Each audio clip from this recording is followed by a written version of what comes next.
What is going on, everyone? Chris with Journals, Comics, and Pop Culture. And well, folks, we might actually have somebody hawking off a collection that has finally a little bit of common sense. And we're going to break this down today. If you guys aren't subscribed to the channel, please take some time to do so. Check out all the links in the description below, including the link to my Whatnot storefront where I have hundreds of books marked under market value.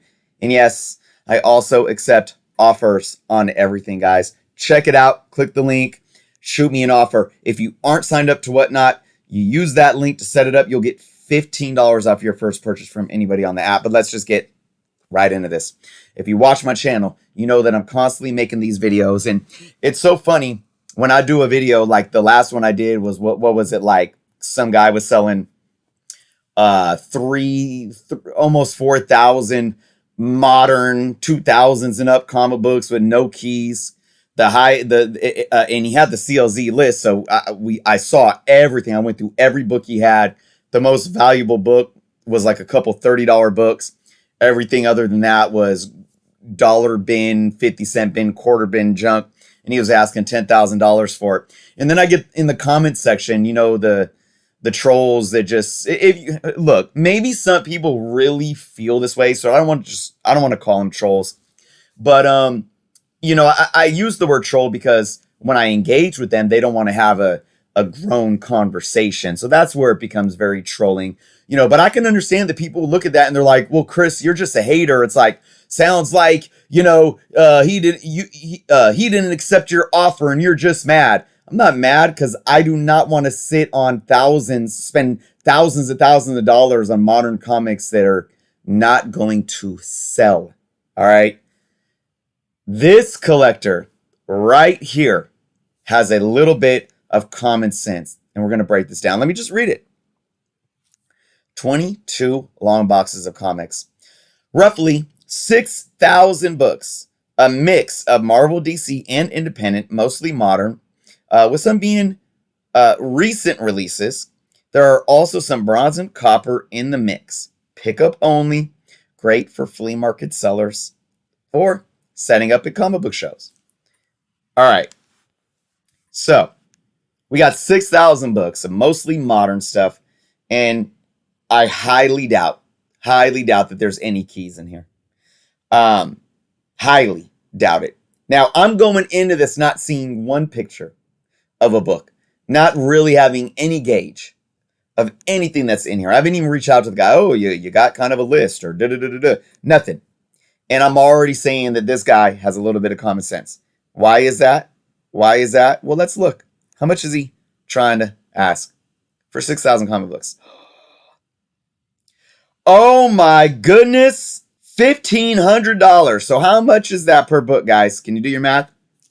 25 cents a book. Not CLZ or Hip Comics has these retailed at $24,000. So I'm asking $15,000 and I'm firm. I know what I got. No, this guy's asking 25 cents a book. Oh my goodness. Now, you might want to know what I would do in this situation. First off, if I was to really think about buying this collection, he's in New York, by the way, so that's not happening. I would want to, of course, know more of what's in there. Say he was local to me. I would ask him for the address, say, can I come check it out? Or I would ask him, you know, for a list or send me some more pictures of what's inside. You know, take the lids off, do a couple video clips. Are there any keys or any small keys, you know, minor keys? What's the percentage of Marvel and DC next to Indie? Because the Indie's probably going to be crap, you know? So I would ask some of those questions. I still can probably guarantee you, though, that I would not give 25 cents a book. You know what I might do? If I go in here and there's, you know, we said there's some bronze, there's some copper. Now, with that bronze and copper, some nice Marvel stuff, you know, maybe not necessarily A list, but maybe some B list runs, then, you know, and maybe if the modern books are some A and B list titles and not just junk, Say you got some Uncanny X-Men from the 2000s or even 90s. Say you got some Amazing Spider-Man from the last 25 years. I would absolutely look at that and say this is feasible too. First off, you're not $1,500 isn't an extreme amount, okay? And you're looking at $6,000 worth of books. So it's still going to take a long time to move something like this, but you can recoup $1,500 much more than you can recoup, of course, $4, $5, $8, $10,000. And yeah, maybe I am a dealer or somebody that would like to have some filler in my dollar bins. Or maybe I can even put some sets together and, sell a 5-book, 10-book set at $1 a piece or something like that, or maybe even $2 a piece for a few of them. And I could recoup some of my money here. But you know what I would probably do? Again, this is going in blind. I mean, if I went in and the guy had keys, I might even accept his offer. But right now, going in blind, I think there would be a good chance that I or a dealer of sorts could say $1,000. You're asking $1,500. There's not much here. It's going to take a long time to move. It's dollar bin stuff. $1,000. How much is that per book? It's about 17 cents per book. Right? That, to me, I think is a solid deal. And for me, this is what I'm talking about. Now, I'm probably going to get people in the comments saying, Chris, you're trying to get over on somebody. I mean, he's already only asking 25 cents a book. Do I not explain myself in every one of these videos that I make?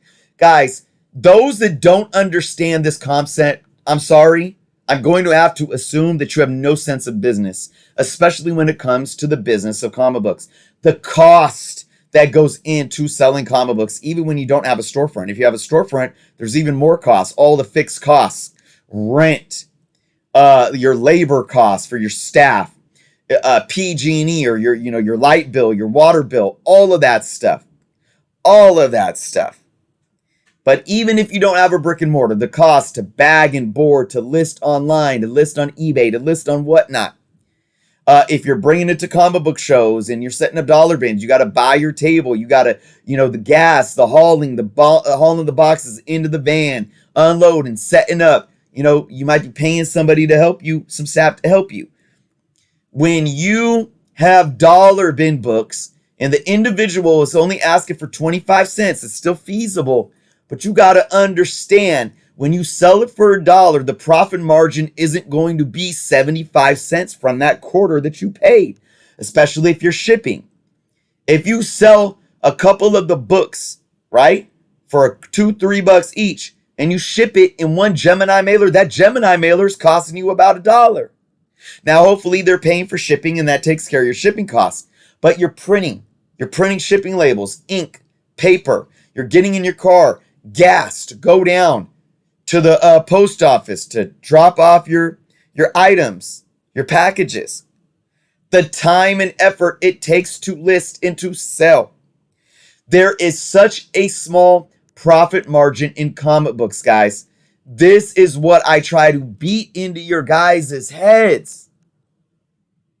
This isn't you're getting over on people. I'm going to tell you right now, the only reason there is a secondary market of comic books for you guys to buy, back issues at $2, $3, $4, $5, maybe some Silver Age back issues from $20 to $30 to $40, and even the keys when you can find an ASM 300 at a higher grade for $300, and you're willing to chalk up $300. The only reason that there are back issues, the only reason you could go into an LCS and dig out some, run fillers from 1980s Uncanny X-Men and pay $3, $4 a book for them in decent grade. The only reason you can do that is because somebody out there is hawking off their collection because they need money and they're accepting pennies on the dollar.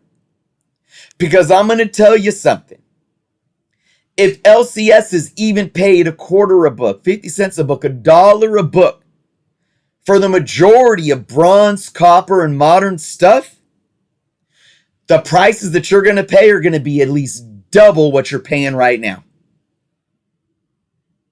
The only reason there's a healthy secondary market of comics where you can find books that you can accept the price that they're priced at is because dealers, sellers, and brick and mortars, online sellers, they're buying collections for pennies on the dollar. Straight up. So, with that being said, big shout out to this seller right here. Like I said, it's probably cherry picked, you know? He knows he probably ain't got nothing in there, but he's not sitting there with his nose in the air trying to say, I know what I have, or trying to get over on somebody saying, well, it's comic books. They're a collector's item. They're collectibles. So, they're fair market value, and CLZ is, solid asking price. I'd offer 1,000 hypothetically, and he'd probably take it. I'm going to tell you that right now. He'd probably take it. Let me know your guys' thoughts in the comments below. Thank you all so much for watching. Be well, and until next time.